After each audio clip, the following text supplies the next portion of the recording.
Dr. Saurav Chakrabarti, working as an associate professor in the computer science group at the Chennai Mathematical Institute, Tamil Nadu. Before joining Chennai Mathematical Institute, he was a postdoctorate at the Algorithms and Complexity Department of CWI, Amsterdam, Netherlands. He was a postdoctorate at the Computer Science Department of Technion, Israel. He was awarded PhD in Computer Science from University of Chicago. His area of research is theoretical computer science.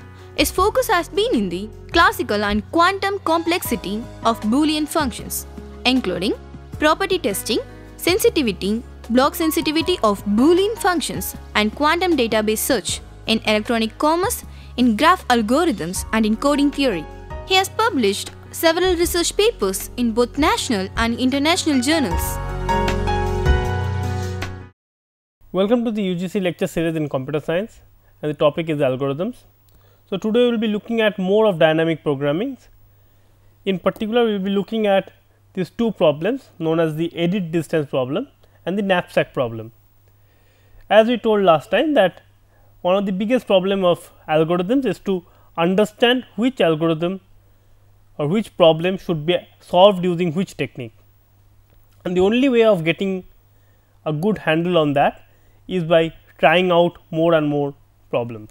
So, we have been given two sequences of symbols, and the question is that how many edits are necessary to convert one sequence to another, and what are the edits that are allowed? I can delete a bit, I can add a bit, or I can change a bit. So, in other words, I can delete any bit from one of this string, I can add a bit anywhere I want, or I can change a bit wherever I want. Each of them cost 1 rupee. Question is that how many edits do you need to convert one sequence to the other? So, for example, here say I have this string 1 snowy and string 2 is sunny. Now, I want to convert string 1 to string 2. One thing that one can do is that I can delete one by one everything here, and then I add S, U, N, N, Y. So, I will make 5 deletes and 5 adds. So, it will be cost me 10 units, or I can do something more simple. I can say add a U over here, add U. I can change this one to N, and I can delete this one. So, I will have 3 moves that will convert snowy to sunny, and similarly I can do many other such kind of stuff. So, how many edits will I need? The question, how many total amount of things that I will need. So, another example is these two strings, say exponential and polynomial. Now, how do we do it? See, here we can do various things. We can say maybe delete these two things, then we can add L and Y over here, and then we can change this one to O, this one to M, and I can remove this one. So, I will have 1, 2, 3, 4, 5, 6, 7 moves that will convert polynomial to exponential. Of course, for example, P O L Y N O M I A L polynomial we will get. We can maybe do something more interesting. For example, say convert this to M, this to O, I remove this one, and then I convert this to Y, this to L, this to O, and this to P. Let's see, it's P O L Y N O M I A L, and again it makes 7 moves. Now, question is that what is the smallest number of moves that can be made to convert one string to the another? So, this problem is called the edit distance problem, and this also has enormous set of applications. Of course, it has applications to computational biology kind of areas where we want to understand the distances between DNA sequences. Also, there is a notion of edit distance between trees, something that I will not be able to describe in this lecture, but the edit distance does not need to always be between sequences, it can also be between trees and so on. How can you convert a tree to another tree and so on, and it is very useful for various real life applications. So, the question is, given A1 to AN and B1 to Bn, what is the smallest set of edits that changes A1 to AN to B1 to Bm? Let us first try the brute force approach. Consider all possible sequence of edits. Now, this is where we get stuck completely.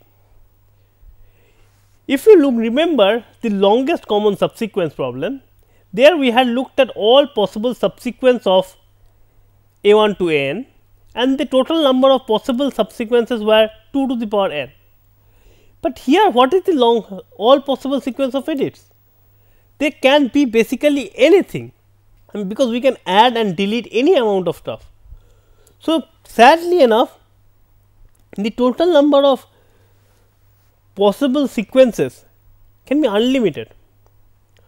So, this approach has to immediately be forgotten.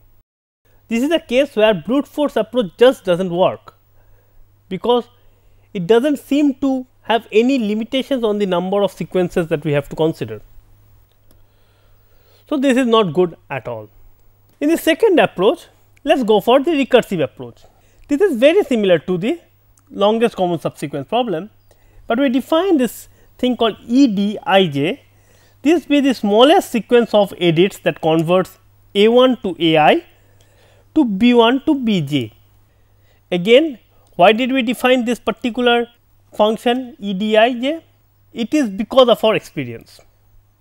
We had experienced it in our last many lectures that defining this sub problem in this way helps us to call a recursive algorithm or design a recursive algorithm by recursively calling EDIJ. Of course, we need to prove it by giving the real right recursive calls. One thing to note here is that what is EDK0? EDK0 is basically saying that how many edits do you need to convert A1 to AK to the empty string. Now, clearly if I have A1 to AK, I need to delete all of them, and that must be the minimum one. So, that must be equal to k, and similarly ED0k means I have an empty string, and from that we have to design B1 to Bk. The only way of doing it is by adding B1 to Bk one by one. So, thus we get ED0k which is equals to k. To understand the recursive calls, let us look at these two strings sunny and snowy. Note that the output that we are looking for is ED5, 5. Note that the last string. Now, the last string are same. If the last string is same, this algorithm basically says that if you can convert this remaining string to itself, then you do not have to worry about the last string, they remain same. And in other words, if the best set of edits converts do touch this y, then it must not be able to touch this y, and that is not good enough. So, there must be some set of edits that would leave this y untouched. So, in other words, I can write here that ED5, 5 is equals to ED4, 4, because the last string is same. Now, let us look at the next string to that, N and W. Now, this is where things become interesting. They are not same. So, what all possibilities can there be?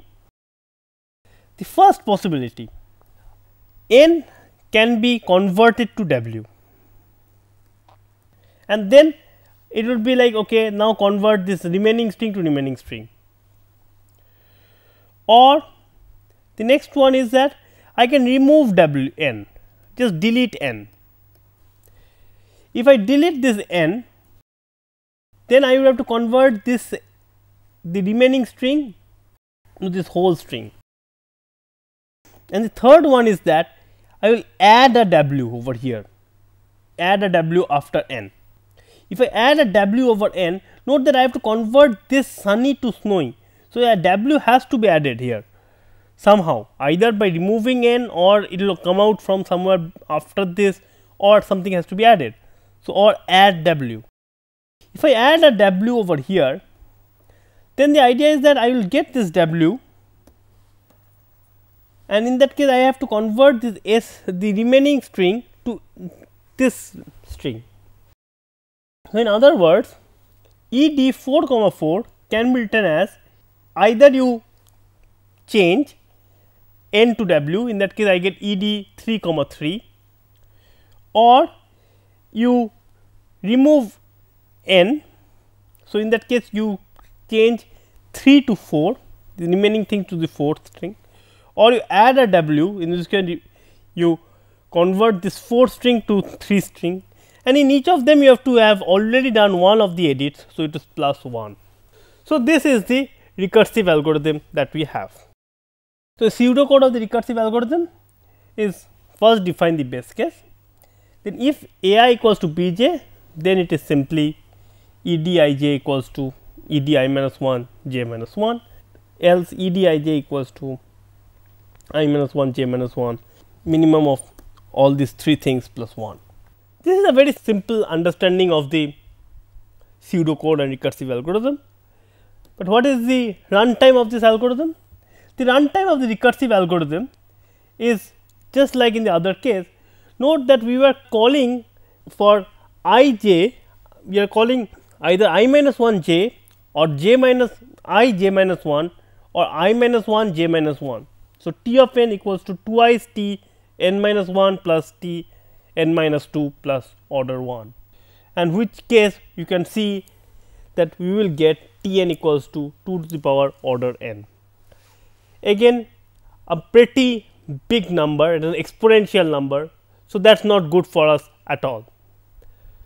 So, let us take a small break now. After the break, we will see how can we use the dynamic programming to get a better result.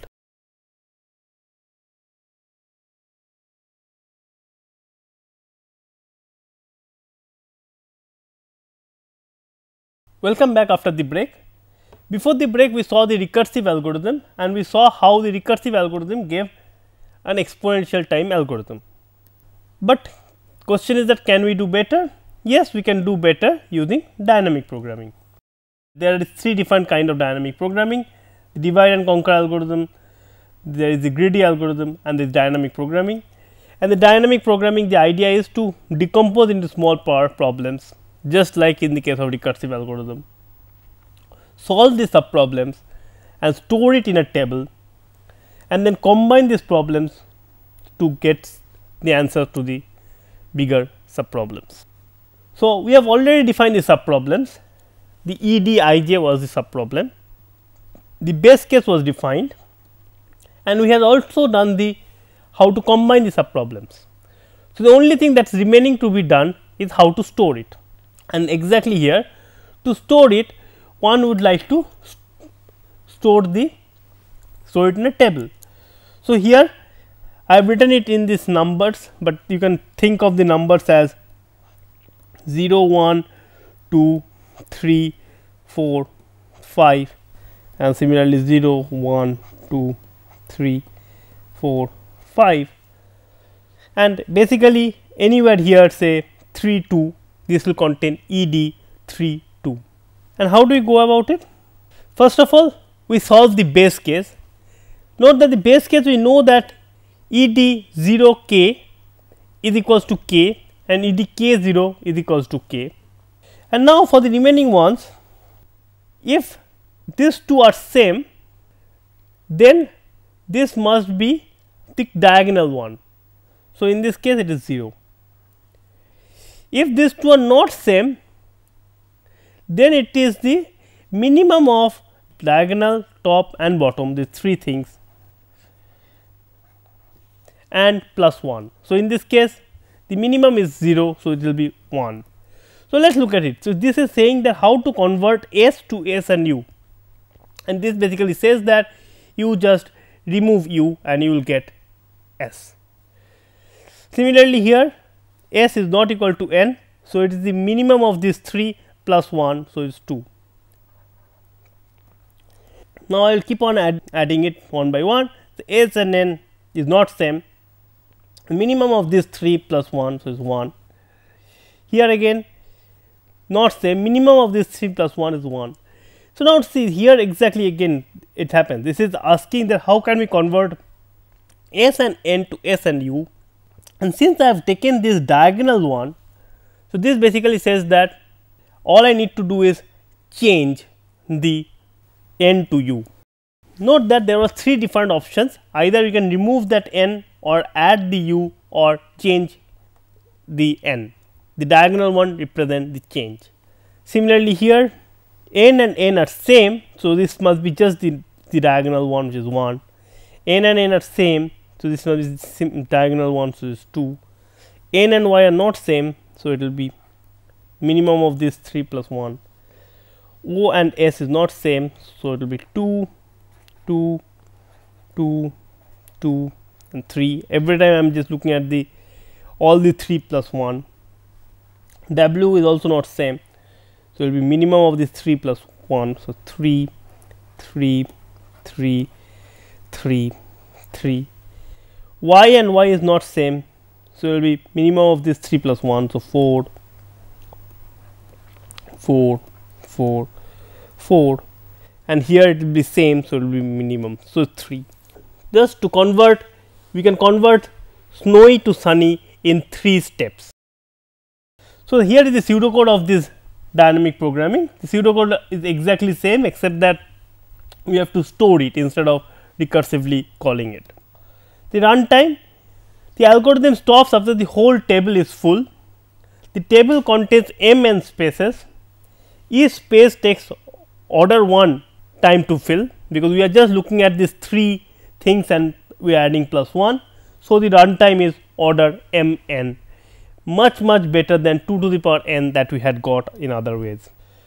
One important thing that we had repeated last time also, that how can we use this thing to understand the sequence of edits. Let me go over this whole table once again. Just to start with the base case, let me just add this one.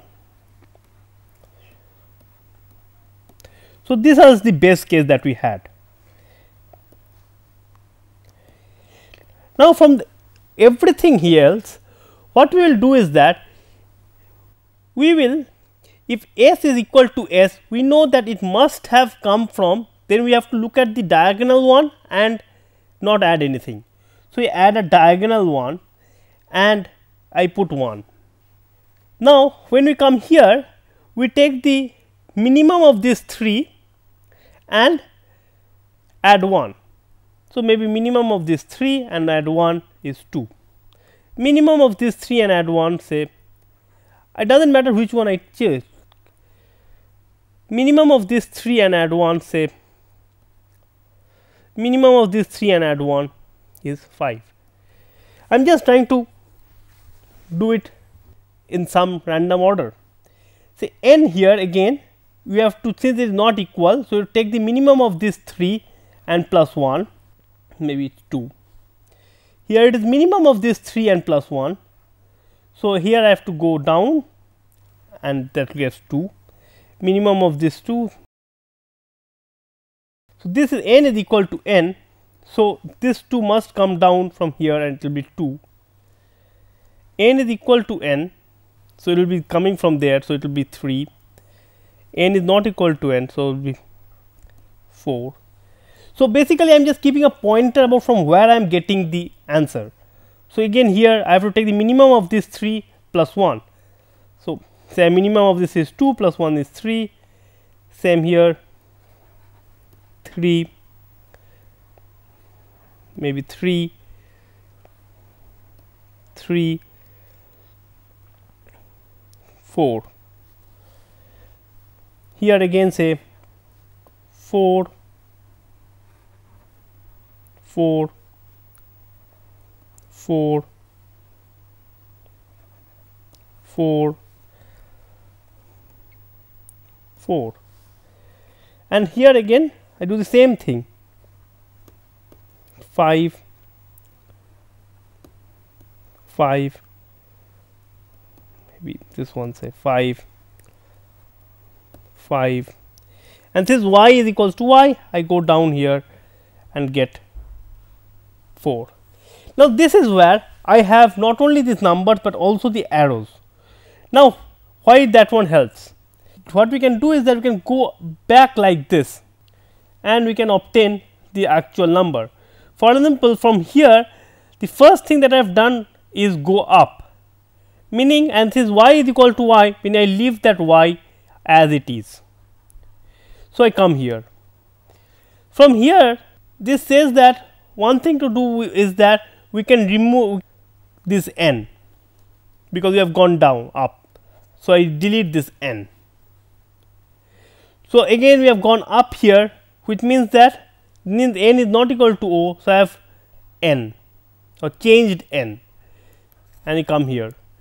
From here I come here and I realize that from here, since I have just gone up one step, so I have not changed anything. So, I have come here, and similarly I go up here, means I have removed it one step. So, in other words, these arrows helps us to understand the set of edits that I have done. So, not only does this table helps us to store the whole information about the length of the smallest edit distance, but it also helps us to understand the actual set of edits. In the remaining time left, we would like to look at another problem, a very important problem called the knapsack problem. So, here we have been given a list of items with some volumes and some cost of each item, and a bag with some capacity, and the goal is to pick as many items as I can, such that the bag is not over full and the total cost of item that we have chosen or picked up is maximized. So, this is a typical problem that we face all the time. So, when I am going from one place to the another, maybe I have lots of important objects that I need to take, but I just have one box. Now, in this box some items can go, I mean every item has a volume, and I cannot overfill the box, and every item has some cost associated to it. So, my goal will be to pack as many things so that I carry the maximum cost items. So, here say example, one simple thing, that I have a object of 12 kgs and the cost is $4. I have a object of 1 kg and cost is $2. I have 4 kgs and cost is $10, and so on, and I have a bag that is called the knapsack. I have a which can only accommodate 15 kgs. Now, how many quantity or how many value can I choose? What is the best set of values that I can take? So, in other words, I will be given a set of items, item 1, item 2, item 3 to item n items. Each of them will have a volume and a cost associated to it, a volume and a cost, a volume and a cost, and we have given the capacity of C. The goal is to pick some S items such that total volume of object picked is less than C and the cost of object picked is maximized. So, this is what is most important. I want to maximize the total amount of object picked under the condition that I can carry them in my bag. Now, how do we do it? In general, this problem is very hard. We will talk about it in next couple of lectures, but we can use dynamic programming to solve some instance of it. Say for example, we have this say the items I1 to In, and let Ks IC be the maximum cost of item that can be picked in a bag of capacity C when the items are I1 to II. So, this is the sub problem that we are looking at. Now, clearly if I have no item, then I cannot pick anything. So, Ks 0 C is 0 and Ks I 0 is 0 if the bag's volume is 0. But the recursive thing is here, that either I k as I c, either the best that I can do might not even take the ith element. In that case, it is equal to k as I minus 1 comma c, or just pick the ith element. So, it is I minus 1 comma c minus v I, because I have eaten up the volume of the ith element. So, this gives us another dynamic programming approach to this whole thing. So, we will have this using the same idea, we can solve this table all by itself. So, at this point we have to jump not from just looking at its neighboring sets, but we have to look at k I minus 1 something much further, c minus v I. So, this is a dynamic programming instance where again we have to solve each space by looking at only few spaces which have been filled, but need not be the adjacent ones. So, note that the number of spaces in this table is c times n. Each space requires order 1 time to fill, and so this total runtime is order n times c. Thus, for the knapsack problem, dynamic programming can solve it using order n times c, but the problem is that the input size of this problem is you have been given these n objects and you have been given c, but the c is given in binary. So, it is log c. So, it is n plus log c, but here we are using c. So, the runtime is actually polynomial in the input size only if this c is very small. If c is a very big number, then we cannot expect to get a polynomial size algorithm. We will come back to this particular understanding of polynomial versus exponential in the next couple of lectures. So, with this we come to the end of this lecture. In the last two lectures, we have seen dynamic programming and some examples of that. In this lecture, we have seen edit distance and knapsack problem. We have tried to understand when does dynamic programming help in solving a problem, and how can we use the dynamic programming to obtain not only the smallest length of the edit distance, but also the actual edit distance and so on.